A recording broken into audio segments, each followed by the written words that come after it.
बच्चों good morning. Sunrise academy senior secondary school की online classes में बच्चों आपका फिर से एक बार स्वागत है। बच्चों हम पहले हिंदी व्याकरण शुरू करेंगे, जिसका पहला चैप्टर है भाषा, व्याकरण और बोली। भाषा, व्याकरण और बोली के बारे में हम पहली वाली क्लास में भी पढ़ चुके हैं। इस बार हम थोड़ा सा बड़े स्केल पे इसको हम पढ़ेंगे। ठीक है, शुरू करते हैं। भाषा। भाषा शब्द का निर्माण भाष धातु से हुआ है, जिसका अर्थ है बोलना।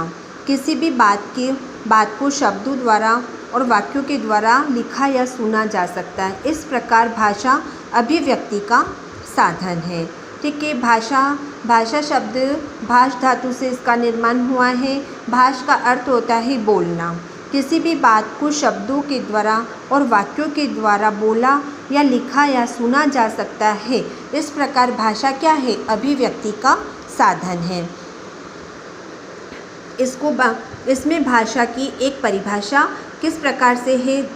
भाषा अभिव्यक्ति का वह साधन है जिसके द्वारा भावों तथा विचारों को बोलकर या लिखकर दूसरों तक पहुंचाया जा सकता है। ठीक है, भाषा में वाक, वाणी अथवा अर्थ दोनों अभिन्न होते हैं। हमारे द्वारा बोली गई भाषा अर्थयुक्त अथवा सार्थक होती है। ठीक है, तो भाषा की प्रॉपर डेफिनेशन, सही तरह से इसकी क्या परिभाषा बनी? भाषा अभिव्यक्ति का वह साधन है जिसके द्वारा भावों तथा विचारों को बोलकर या लिखकर दूसरों तक पहुंचाया जा सकता है। ठीक है, बहुत संसार भर में बहुत सारी भाषाएं बोली जाती हैं, जैसे हिंदी, अंग्रेजी, चीनी आदि अनेक भाषाएं हैं। संसार के लगभग 2/3 लोग इन्हीं भाषाओं को बोलते हैं और हिंदी भाषा बोलने वाला संसार में तीसरा स्थान है। जो हिंदी भाषा है वह जो बोली जाती है हिंदी भाषा को, संसार भर में हिंदी भाषा को तीसरा स्थान प्राप्त है। ठीक है, हमारे महान देश हमारे भारत देश में बोली जाने वाली मुख्य भाषाएं हैं हिंदी, उर्दू, गुजराती, तेलुगु, मराठी आदि अनेक भाषाएं बोली जाती हैं। भारतीय संविधान के अनुच्छेद 343 के अनुसार हिंदी हमारी राष्ट्रभाषा है। हमारे संविधान में 22 भाषाओं को स्थान मिला है। इसके बोलने वाले भाषाओं की लगभग सबसे अधिक संख्या है। इस प्रकार से हिंदी भाषा एक समृद्ध भाषा है। यहाँ पर इसी बात का हम उल्लेख करेंगे। ठीक है, तो हमने क्या पढ़ा? भाषा अभिव्यक्ति का वह साधन है जिसके द्वारा भावों तथा विचारों को बोलकर या लिखकर दूसरों तक पहुंचाया जाता है। संसार भर में बहुत सारी भाषाएं बोली जाती हैं, लेकिन हिंदी भाषा को बोलने वाले की संख्या बहुत अधिक है और इसमें हिंदी भाषा को तीसरा स्थान प्राप्त है। ठीक है, भारतीय संविधान में 22 भाषाओं को स्थान मिला है। भारतीय संविधान के अनुच्छेद 343 के अनुसार हिंदी हमारी राष्ट्रभाषा है और संविधान में 22 भाषाओं को स्थान मिला है। इसके बोलने वालों की संख्या सबसे अधिक है और यह एक समृद्ध भाषा है। ठीक है, अब हम भाषा की हमने परिभाषा पढ़ी। अब हम भाषा के रूप के बारे में जानेंगे। हिंदी भाषा में 2 भाषाओं को स्थान प्राप्त है, मौखिक भाषा और लिखित भाषा। ठीक है, अब जैसे और तीसरी आती है सांकेतिक भाषा।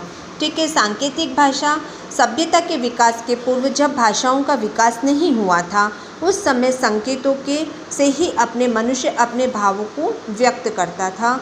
मुंह पर उंगली रखकर चुप रहने के लिए संकेत करना सांकेतिक भाषा के अंतर्गत ही आता है। जब सभ्यता के विकास के पूर्व, है ना, जब भाषाओं का विकास नहीं हुआ था, तब मनुष्य अपने संकेतों के द्वारा ही अपने विचारों को व्यक्त करता था। आपने देखा, जब बच्चा बोलना सीख रहा होता है ना, उसको अच्छे से बोलना नहीं आता है, तो वो अपने विचारों को किस तरह से संकेतों के द्वारा बताता है।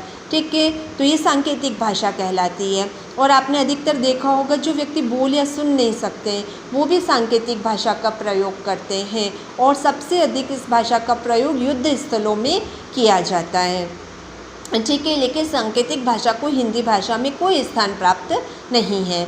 दूसरी भाषा आती है कथित भाषा या मौखिक भाषा। मौखिक भाषा जिसे हम कथित भाषा भी कहते हैं। मौखिक भाषा, जब हम आपका ओरल एग्ज़ाम लेते हैं, है ना, तब आप कोई भी अपने क्वेश्चन का जवाब हमें किस तरह से देते हैं? अपने मुंह से, है ना, बोल कर बताते हैं। तो वो भाषा कैसे कहलाई? मौखिक भाषा कहलाई। तो जब हम अपने विचारों को किस तरह से मुंह से बोलकर अपने विचारों की अभिव्यक्ति करते हैं, तो वो भाषा क्या कहलाती है? मौखिक भाषा कहलाती है ना? मुंह से बोली जाती है, इसलिए इसे मौखिक भाषा भी कहते हैं। सांकेतिक भाषा के पश्चात मनुष्य ने मौखिक भाषा का ही प्रयोग करना सीखा। भाषा यह रूप सदैव परिवर्तनशील होता है।